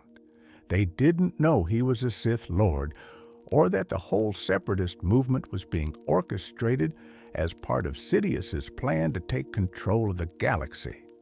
When the Clone Wars erupted on Geonosis, Dooku's role became clear. He was not just a political leader, but a warrior, a Sith Lord with extraordinary power. He captured Obi-Wan Kenobi and tried to recruit him, revealing that a Sith Lord named Darth Sidious controlled the Senate. Dooku presented himself as trying to stop the Sith's plan, an elaborate lie designed to confuse the Jedi about who the real enemy was. When Anakin Skywalker and Padme Amidala came to rescue Obi-Wan, Dooku captured them as well and sentenced all three to death in the Geonosian arena.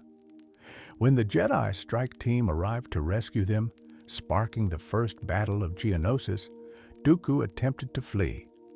Anakin and Obi-Wan pursued him, and in the resulting duel, Dooku demonstrated his superiority. He used Force lightning against them, a clear indication of his fall to the dark side, as this was a power Jedi did not typically use. He wounded Obi-Wan and severed Anakin's right arm. Only the arrival of Yoda prevented him from killing both Jedi. The duel between Dooku and his former master was intense. Yoda easily absorbed Dooku's Force lightning and engaged him in lightsaber combat. Despite Dooku's skill, Yoda's mastery was greater, but Dooku managed to create a stalemate by bringing down a pillar over the wounded Jedi, forcing Yoda to break off his attack to save them. Dooku escaped, reporting to Darth Sidious that the Clone Wars had begun as planned. Throughout the 3 years of the Clone Wars, Count Dooku served as head of state of the Confederacy of Independent Systems, leading the separatist war effort. He proved to be a formidable commander and a skilled manipulator. He recruited and trained apprentices, including Asajj Ventress and later Savage Opress, though neither were truly Sith apprentices in the traditional sense. They were more akin to dark side agents and assassins. He also trained General Grievous in lightsaber combat, turning the cyborg into a Jedi killer, feared throughout the Republic. Dooku's skills as a duelist were repeatedly demonstrated during the war. He fought numerous Jedi, often defeating them with seeming ease. His mastery of Form 2 made him exceptionally dangerous in one-on-one combat. The curved hilt of his lightsaber, designed specifically for dueling, allowed for precise strikes and better wrist control. Combined with his decades of experience and his dark side powers, Dooku was a match for almost any opponent. His Force abilities were equally impressive. Beyond Force lightning, which he wielded with great skill, Dooku was a master of telekinesis, able to hurl opponents, deflect attacks, and manipulate the battlefield to his advantage. He could use the Force to enhance his physical abilities, performing acrobatic feats despite his age. His Force sense was highly developed, allowing him to predict opponents' moves and react with preternatural speed. But Dooku was never truly Sidious's partner in the way he might have believed. Sidious was using him just as he used everyone. The entire Clone Wars were designed not just to give Sidious emergency powers and discredit the Jedi, but also to groom Anakin Skywalker. Every encounter Anakin had with Dooku was a test, a chance for Anakin to grow stronger and more willing to embrace the dark side. The end came during the Battle of Coruscant. Dooku and General Grievous had captured Chancellor Palpatine, Sidious's public identity, as part of Sidious's own plan. When Anakin and Obi-Wan came to rescue the Chancellor, they confronted Dooku aboard Grievous's flagship. This time, the outcome was different. Anakin had grown significantly more powerful since their last encounter. In the duel, Dooku managed to knock out Obi-Wan, but Anakin, fueled by rage and dark side power, overwhelmed him. Anakin disarmed Dooku by cutting off both his hands, then held both lightsabers at the Count's throat. In that moment, Dooku realized the truth. Palpatine, whom he had served for over a decade, ordered Anakin to kill him. Dooku saw that he had been betrayed, that he had never been more than a pawn in Sidious's game, a placeholder to be disposed of when a better apprentice was ready. His last thoughts were of the Sith's nature. Treachery was their way. Anakin beheaded Count Dooku, hesitating only briefly before completing the execution. Count Dooku's story is a tragedy of idealism corrupted. He genuinely believed the Republic was beyond saving and that the Jedi had lost their way. He thought he could use the dark side as a tool to create a better galaxy. But the dark side is not a tool. It is a corrupting force that transforms those who embrace it. By the end, Dooku had become exactly what he claimed to oppose, a pawn of corruption, serving a master who cared nothing for him or his ideals. His power level was extraordinary, one of the most skilled duelists and force users of his generation.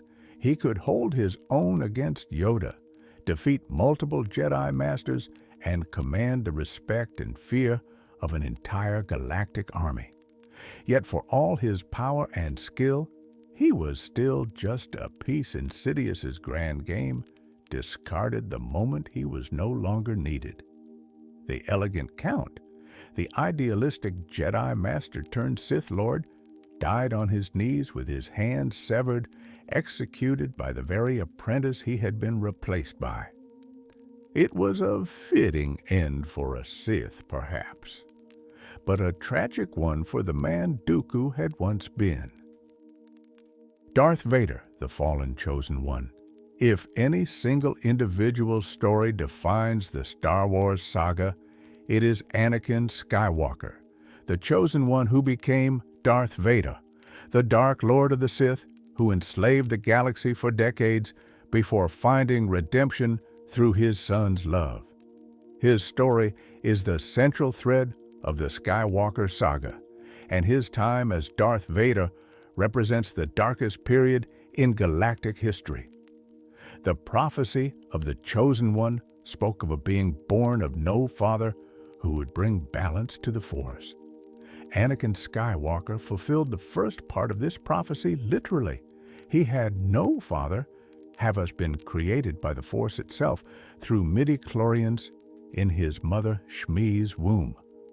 Born into slavery on Tatooine, Anakin displayed extraordinary Force potential from early childhood. His midi-chlorian count exceeded even Master Yoda's, marking him as potentially the most powerful Force user ever born. Discovered by Qui-Gon Jinn during the events on Naboo, Anakin was brought before the Jedi Council. Yoda sensed the fear in the young boy and wanted to refuse his training, knowing that fear leads to anger, anger leads to hate, and hate leads to suffering. But Qui-Gon's dying wish that Obi-Wan train the boy overrode these concerns. Anakin was accepted into the Order, beginning his path as a Jedi, while Senator Palpatine Secretly, Darth Sidious watched with interest. As Anakin grew, so did his power. By the time of the Clone Wars, he had become known as the hero with no fear, a Jedi Knight whose exploits were legendary. He was the Republic's greatest military asset, a brilliant tactician and an exceptional pilot. His lightsaber skills were formidable, having developed his own variant of Form 5 that emphasized power and aggression. His Force abilities were extraordinary, his telekinesis so powerful he could tear apart battle droids by the dozens. But Anakin chafed under the Jedi restrictions. He had secretly married Padme Amidala, violating the Jedi Code against attachment. He desired recognition and rank within the Order, but felt held back by the Council, who sensed the darkness growing within him. Most troubling, he began experiencing visions of Padme dying in childbirth, and the fear of losing her consumed him. This is where Palpatine, who had been grooming Anakin for years, made his move. He revealed himself as Darth Sidious and offered Anakin the power to save Padme through the dark side, claim his knowledge of Sith techniques that could prevent death. Desperate and conflicted, Anakin made his choice when Mace Windu attempted to kill Palpatine. Anakin severed Windu's hand, allowing Sidious to kill the Jedi Master. In that moment, Anakin pledged himself to the dark side, becoming Darth Vader. What followed was catastrophic.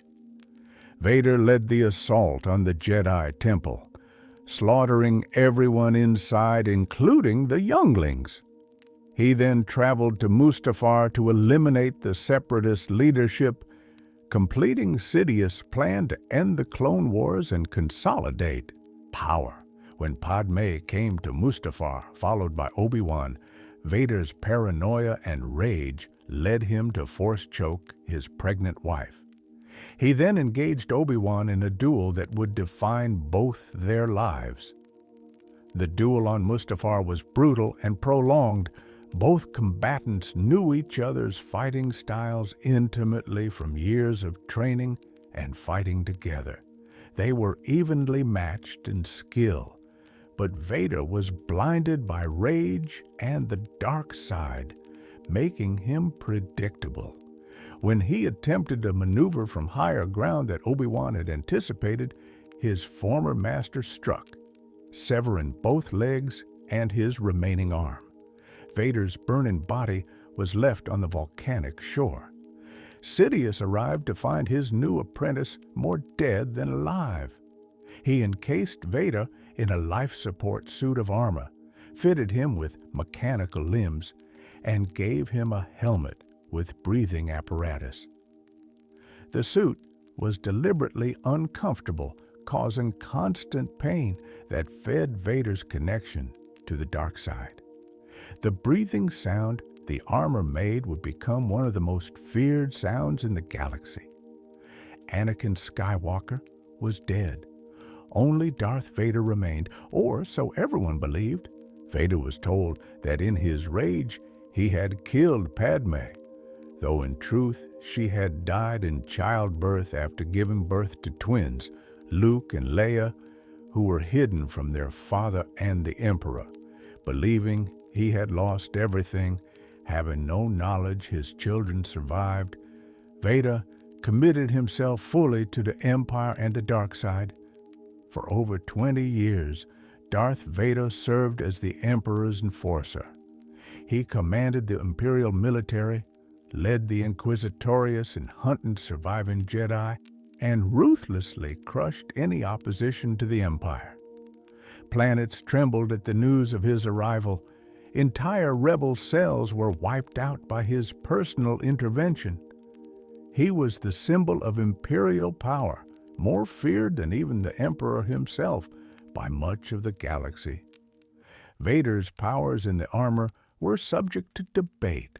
Some believed he had lost much of his potential when his body was destroyed on Mustafar, that the suit limited his connection to the Force. Others argued that while his potential might have been diminished, Vader was still immensely powerful, his rage and suffering feeding his dark side abilities. The truth was somewhere between. He was not as powerful as Anakin might have become, but he was still stronger than almost any other Force user alive. His Force abilities remained formidable. His telekinesis was powerful enough to tear apart starships and fling massive objects. His Force choke became his signature move, able to kill from anywhere in the galaxy if he could establish a connection through the Force. He could sense disturbances across vast distances, locating targets and tracking Force-sensitive individuals. His precognition allowed him to sense danger and anticipate attacks. He had even learned to reanimate spirits of the dead, binding them to his will. In lightsaber combat, Vader adapted his style to account for his mechanical body. He, Tej, couldn't perform the acrobatic maneuvers he had once excelled at, but he compensated with overwhelming power and defensive mastery. His fighting style became one of relentless, unstoppable offense, using his strength to batter through opponents' defenses. Few could stand against him. He defeated other Force users, cut down Jedi survivors, and dispatched rebel heroes with ease. Yet the light side was not entirely dead in him.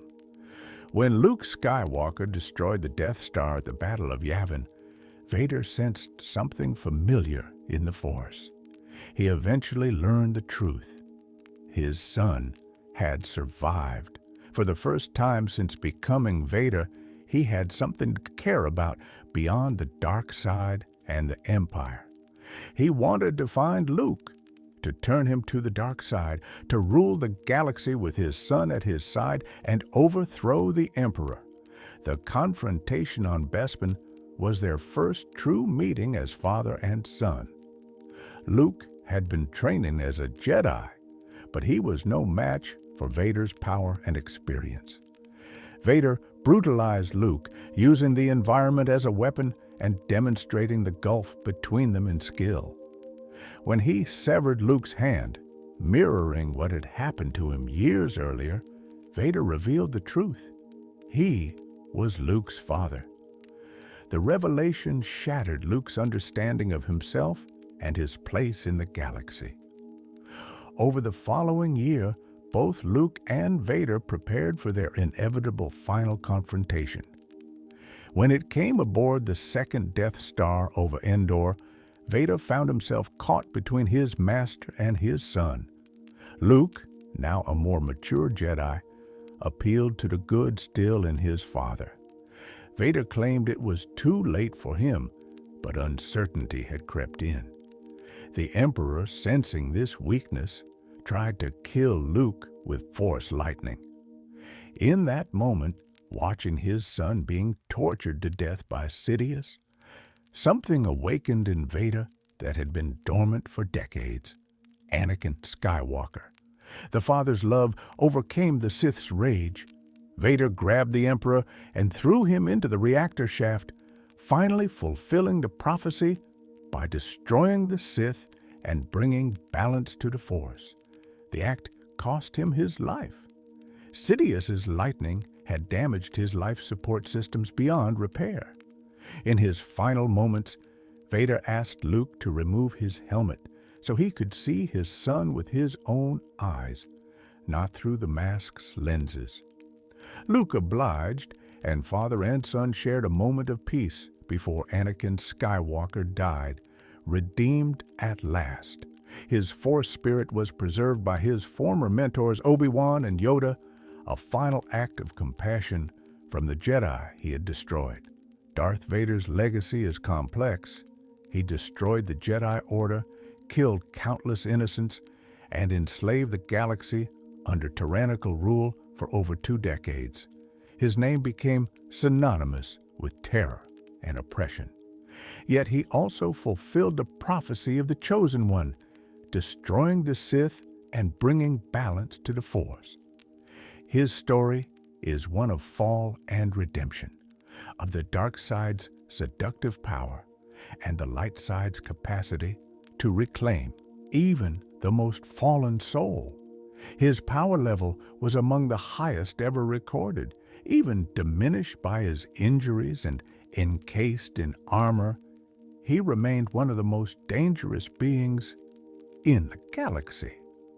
Only Sidious himself was definitively more powerful, and even that gap might have been smaller than the Emperor preferred to believe. As Anakin, he had the potential to become the most powerful Force user ever. As Vader, he became one of the most feared.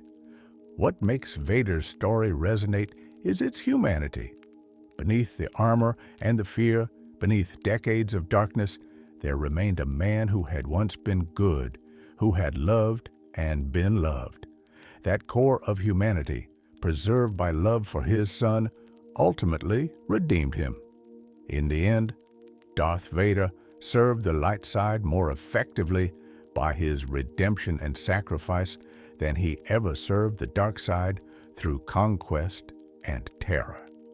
The lesser-known Sith Lords of canon, beyond the major Sith Lords whose stories have been extensively documented, Star Wars canon acknowledges the existence of numerous other Sith throughout history. Many of these names have been preserved primarily through the Sith Eternals legions, each named after an ancient Sith Lord. While detailed histories are limited, their very existence speaks to the depth and continuity of Sith tradition across millennia. Darth Momin stands out as one of the more documented minor Sith Lords. Unlike most Sith who sought power through conquest, Momin was obsessed with art and creation. He became apprenticed to Darth Shah, but killed his master after philosophical disagreements about the nature of dark side expression. Momin designed superweapons as works of art, including the Fermata cage that could imprison any Force user regardless of their power. When a device he designed to destroy an entire city was activated, Jedi intervention caused him to lose control. His consciousness fused into his mask upon death, allowing his dark presence to persist for millennia, influencing those who discovered the artifact. Darth Atreus was known for wielding a pair of cross-guard lightsabers with such fury that his rage permanently tainted them in the Force. For millennia after his death, these blades infected anyone who touched them with the same rage that had defined their original wielder. Luke Skywalker eventually destroyed one of these blades, and Darth Vader himself destroyed the other, deeming its unpredictable effects too dangerous. Darth Kaldoth was a Duros who specialized in creating and using dark-side creatures. Various legends surround him, including one where he sacrificed his apprentice Rye Nimbus in a ritual that turned the unfortunate apprentice to stone. Another legend claims Kaldoth clashed with Night Sisters from Dathomir, suggesting his dark side experiments brought him into conflict with other Force traditions. Darth Desolus was canonized through the Sith Eternals' 44th Legion, bearing his name. In Legends material, he was described as possibly one of the Lost 20 and was known for leading armies in a failed uprising. While his canon history remains largely unknown, the preservation of his name suggests he was significant enough for the Sith to remember him for thousands of years. Darth Noctis and Darth Sanguis appear in canon through the novel Dark Legends, which presents them as mythical figures whose stories may or may not have actually occurred as described. According to these legends, Sanguis discovered the hidden Sith world of Exegol while seeking the secrets of immortality. Over time, his experiments transformed him into a shadowy creature. Noctis found him and used his knowledge to extend her own life. While Sanguis's existence remains uncertain, Noctis is confirmed to have been real. Her Force essence inhabited a mask that later influenced members of the Acolytes of the Beyond cult. Darth Phobos, known as the Hidden Fear, was a Thelan Sith Lord who rose through the ranks by killing many of her Sith peers. She became so ruthless and dangerous that surviving Sith attempted to kill her, but she survived and amassed a religious cult. Her cult assassinated both Jedi and Sith indiscriminately, forcing the two rival factions to temporarily ally to eliminate this common threat. The Sith Eternal's 39th Legion was named in her honor. Among the ancient Sith Lords, several names persist primarily through historical references and the naming of Sith legions. These include Lokfet, Mindrin, Felkor, and Siseri, whose spirits were heard whispering on Exegol when Kylo Ren journeyed there. While their specific deeds are lost to time, the fact that their names were preserved and invoked suggests they were significant figures in Sith history. The preservation of these names across thousands of years speaks to an important aspect of Sith culture, their reverence for power and legacy. Unlike the Jedi, who emphasized humility and service over personal glory, the Sith celebrated individual achievement and the accumulation of power.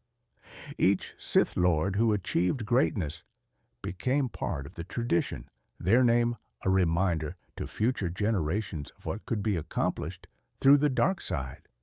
The variety among these lesser-known Sith also illustrates the diversity of paths one could take within Sith philosophy. Some, like Darth Desolus, appear to have been warriors and conquerors. Others, like Darth Momin, pursued power through creation and artistic expression of the dark side. Some, like Darth Phobos, operated outside traditional Sith structures, challenging both Jedi and Sith. This diversity suggests that while the Rule of Two eventually standardized Sith practice, earlier eras allowed for more varied interpretations of what it meant to be a Sith Lord. The end of the Sith and their enduring legacy. The story of the Sith Lords is ultimately a story of ambition, betrayal, power, and the price paid for embracing darkness. From the fallen Jedi who became the first Dark Lords on ancient Korriban, to the Emperor's final defeat on Exegol, the Sith shaped galactic history for thousands of years. Their philosophy, their techniques, and their endless quest for power left scars across the galaxy that persisted long after their final defeat. Darth Bane's Rule of Two proved remarkably effective at preserving and concentrating Sith power. For 1,000 years, the Sith operated in secret, growing stronger with each generation, patiently waiting for their moment. When that moment came, they almost succeeded in holding power forever. Darth Sidious destroyed the Jedi Order, ruled the galaxy for decades, and even cheated death itself. But the same Rule of Two that had made the Sith powerful also made them vulnerable. With only 2 Sith at any time, the death of both meant extinction. When Anakin Skywalker fulfilled the prophecy by destroying Darth Sidious and himself dying, the line that Darth Bane had begun ended. The subsequent revelation that Sidious had survived in cloned bodies on Exegol seemed to contradict this, but ultimately only delayed the inevitable. When Rey destroyed Sidious finally and completely during the Battle of Exegol, empowered by all the Jedi who had come before, the Sith were truly ended. Their eternal war with the Jedi, which had raged for thousands of years, finally concluded. The galaxy these Sith Lords left behind bears the marks of their passage. Entire worlds were scarred by Sith wars. Countless beings died in conflict orchestrated by Sith manipulation. The Jedi Order, which had stood for millennia, was reduced to legend and then slowly rebuilt. The political structures of the galaxy were irrevocably changed by the transformation from Republic to Empire and then to New Republic. But the Sith legacy is not only one of destruction. Their exploration of the Force, while twisted toward dark purposes, advanced understanding of Force abilities beyond what the Jedi alone might have achieved. Techniques like Force lightning, essence transfer, and manipulation of life itself through midi-chlorians were Sith discoveries. The Jedi who survived and rebuilt their order had to acknowledge these abilities existed, even if they chose not to use them. The Sith also demonstrated the seductive nature of power and the ease with which good intentions can be corrupted. Count Dooku began with genuine concerns about Republic corruption. Anakin Skywalker wanted to save his wife. Even these understandable motivations led to darkness when combined with fear, attachment, and the promise of power without limits. The Sith showed that the path to darkness is often gradual, a series of small compromises and justifications that accumulate until one has traveled too far to turn back. Yet the Sith also proved that redemption is possible. Anakin Skywalker spent over 2 decades as Darth Vader, committing atrocities that scarred the galaxy. But in his final moments, the love for his son awakened the good that had never completely died within him. His redemption doesn't erase his crimes, but it demonstrates that even for the darkest souls, the light side remains a possibility if one chooses to embrace it. The complete chronicle of Sith Lords reveals a complex legacy of ambition, power, failure, and ultimately defeat. They were not simply evil beings seeking destruction for its own sake. They were individuals who believed that power, strength, and passion were the path to greatness. They rejected the Jedi teachings of selflessness and detachment, arguing that only through embracing emotion and desire could one truly be free and powerful. This philosophy led them to achieve remarkable things. They survived for thousands of years, despite constant opposition from the Jedi. They nearly destroyed the Jedi Order on multiple occasions. They built empires and wielded godlike powers through their mastery of the Force. But their philosophy also contained the seeds of their destruction. The very qualities that made individual Sith Lords powerful: ambition, lack of compassion, willingness to betray, made it impossible for them to build anything lasting. Every Sith empire eventually fell to internal conflict or external opposition. Every Sith Lord eventually died, usually betrayed by someone they had trained or allied with. The Rule of Two tried to address this weakness by limiting numbers and channeling conflict into the master-apprentice dynamic, and for a time it succeeded. But ultimately, the Sith fell to the same weakness they had always possessed: their inability to build bonds of genuine loyalty and trust, their refusal to value anything above personal power. In the end, what destroyed the Sith was not superior power or better tactics. It was love, sacrifice, and redemption, everything the Sith philosophy rejected. Vader's love for Luke, Rey's connection to Ben Solo, and her spiritual bond with all the Jedi, these connections represented everything the Sith despised and everything that ultimately defeated them. The Sith are gone now, but their story endures as a warning and a lesson. They remind us that power without conscience is dangerous, that the ends do not always justify the means, and that sometimes the strongest force in the galaxy is not lightning from fingertips or mastery of the Force, but simple human compassion and the willingness to sacrifice for others. To all of you who've joined me on this journey through the dark side of the Force, exploring the lives, powers, and legacies of the Sith Lords who shaped galactic history. Thank you. If you found this comprehensive chronicle fascinating, if you've learned something new about these complex and powerful beings, please consider liking this video and subscribing to the channel for more deep dives into Star Wars lore. The galaxy far, far away contains countless stories yet to be told, and I'm here to explore them all with you. Until next time, may the Force be with you, and remember, the greatest victory over darkness is not achieved through power, but through the light we choose to carry within us, even in the darkest time.